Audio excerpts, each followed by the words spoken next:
अस्सलामुअलैकुम प्यारे व्यूवर्स, क्या हाल है। उम्मीद करती हूँ सब खैरियत से होंगे। आज हम सीख कबाब बनाने जा रहे हैं। आज ये सीखेंगे कि सीख कबाब जो होते हैं वो गिर क्यों जाते हैं और टूटते क्यों हैं। सारी चीज़ें आपके साथ डिस्कस होंगी इंशाल्लाह। सबसे पहले मैं आपको ये बता दूं कि सीख कबाब जब हम बनाएंगे तो इनके अंदर जो चीज़ें शामिल करनी है आपने उनको तवज्जो से और सारी चीज़ों को आपने फॉलो करना है। चलते हैं हम इसकी तरफ। हमारे पास 2 किलो कीमा था और जिसको हमने गोश्त धो के अच्छे से और फिर उसका पानी ड्राई करके और फिर उसको कीमा बना लिया। ठीक है, कीमा हमने बिल्कुल खुश्क रखना है क्योंकि पानी इसके अंदर नहीं होना चाहिए। अगर आपका पानी इसके अंदर होगा, थोड़ा सा भी होगा, तो भी ये अच्छे नहीं बनेंगे कबाब और ये गिर जाएंगे। सबसे पहले इसका पानी बिल्कुल ड्राई होना चाहिए। और दूसरे नंबर पे जैसे जैसे मैंने सारी चीज़ें ऐड करनी है आपने भी उसी तरह से देखना है।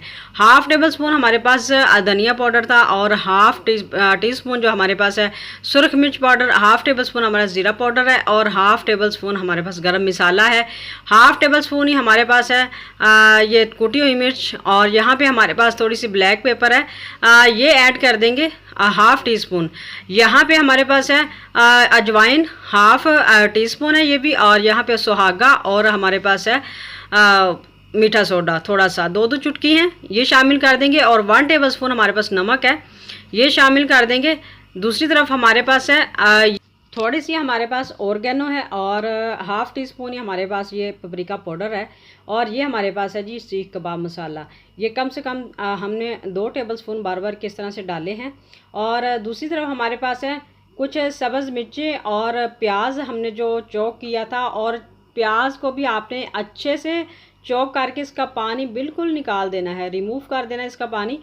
और सब्ज़ मिर्चें भी हमने चॉप कर ली थी, तकरीबन 10 से 15 अदद सब्ज़ मिर्चें थी जो इसके अंदर हमने ऐड की हैं। और अब इसको हम करेंगे मिक्स, अच्छे से मिक्स करना है।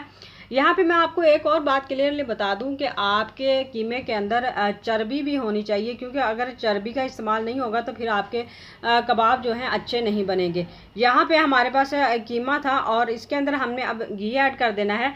अच्छे से इसको मिक्स करने के बाद हमने यानी 4 चम्मच ये वाले घी के ऐड कर दिए हैं। और अब अच्छे से इसको गूंदेंगे, अच्छे से मसलेंगे ताकि जो कीमा है वो यकजान हो जाए और सारे मसाले भी इसके अंदर रच जाएं, बिल्कुल अच्छे से मिक्स हो जाएं।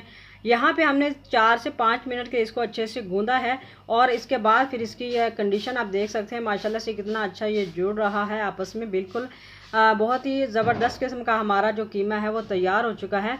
अभी इसको हम स्टे देंगे कम से कम भी घंटा या 2 घंटे। अगर आपके पास टाइम है तो 2 घंटे दे लें, नहीं है तो 1 घंटे के लिए भी रख दें, ये तो फिर ठीक रह जाएगा।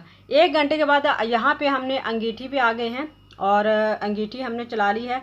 सबसे पहले तो मैं इसलिए आपसे माज़रत ख़्वाह हूँ कि यहाँ पे हमारा सेटअप अच्छा नहीं है और इसकी वजह ये थी कि बारिश का मौसम था जिसकी वजह से हम सेटअप अच्छा नहीं बना सके, तो इसलिए सॉरी। जैसा भी है आप माइंड मत कीजिएगा। यहाँ पे मैं आपको बता देती हूँ सीख के ऊपर कबाब किस तरह से लगाते हैं। आपने एक हल्का सा पानी लगाना है हाथ को और एक इस तरह से कीमे का जो पेड़ा सा बनाएंगे, पहले गोल सा, फिर इसको ऊपर इस तरह सीख के ऊपर रख के इस तरह से चढ़ाएँगे और ये अच्छे से हमारा जो कीमा है बिल्कुल मतलब कबाब बन जाएगा, बिल्कुल रेडी हो जाएगा हमारा कबाब। ये देख सकते हैं आप माशाल्लाह से कितना प्यारा हमारा कबाब जो है वो बिल्कुल तैयार हो चुका है। यहाँ पे इसी तरह से मैं कबाब बना लूँगी सारे। तो ये आप देख सकते हैं माशाल्लाह से कहीं से कोई कबाब टूटा नहीं है, गिरा नहीं है। हमारा कबाब बहुत ही अच्छे से ये बन गए हैं कबाब। तो आप भी इसी तरह से बनाएं, इसी तरह से आपने बिल्कुल सारी चीज़ें ऐड करनी है। इंशाल्लाह आपके कबाब भी गिरेंगे नहीं, टूटेंगे नहीं, बिल्कुल भी नहीं टूटेंगे। ठीक है, बस आपने इन चीज़ों का ख्याल करना है, ख़ासकर पानी का ख्याल करना है कि पानी जो है कीमे के अंदर ना हो। ठीक है, आप देख सकते हैं हमारी कबाबों की लुक जो है माशाल्लाह से बहुत ही ज़बरदस्त किस्म के हमारे कबाब जो है तैयार हो चुके हैं। आज की रेसिपी के अंदर हमने आपको सब कुछ बता दिया कि कबाबों के अंदर क्या राज होते हैं जिससे ये जुड़ते हैं। ठीक है, आज की रेसिपी भी आपके सामने हमने यूँ खोल के रख दी है सारी। तो उम्मीद करती हूँ आज की ये रेसिपी आपको हमारी पसंद आई होगी। अगर पसंद आई है तो लाइक ज़रूर करना, शेयर करना और हमारे चैनल को सब्सक्राइब करना। आने वाली वीडियो तक के लिए इजाज़त चाहूँगी, दुआ में याद रखिएगा। अल्लाह हाफिज़।